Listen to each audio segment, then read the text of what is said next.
வங்காள விரிகுடாவின் தென்கிழக்கு மூலையில் ஏற்பட்டிருக்கின்ற காற்றழுத்த தாழ்வு மண்டலம் இன்றைய தினம் இலங்கையை கடக்கும் என்று சொல்லப்படுகிறது.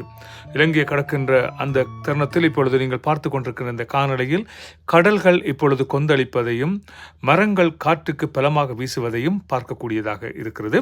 மீனவர்கள் யாரும் இப்பொழுது இன்று மீன்பிடிக்க செல்லவில்லை. அவர்களது கடல் உபகரணங்கள் யாவும் கடலிலே கட்டி வைக்கப்பட்டு இருக்கிறது.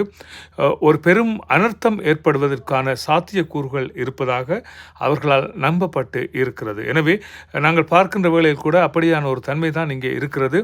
காற்றுக்கு மரங்கள் எல்லாம் பலமாக ஆடிக்கொண்டு இருப்பது, கடல் அலைகளும் எழும்பி பலமாக அடித்து கொண்டிருப்பதையும் நீங்கள் பார்க்கக்கூடிய மாதிரியாக இருக்கிறது.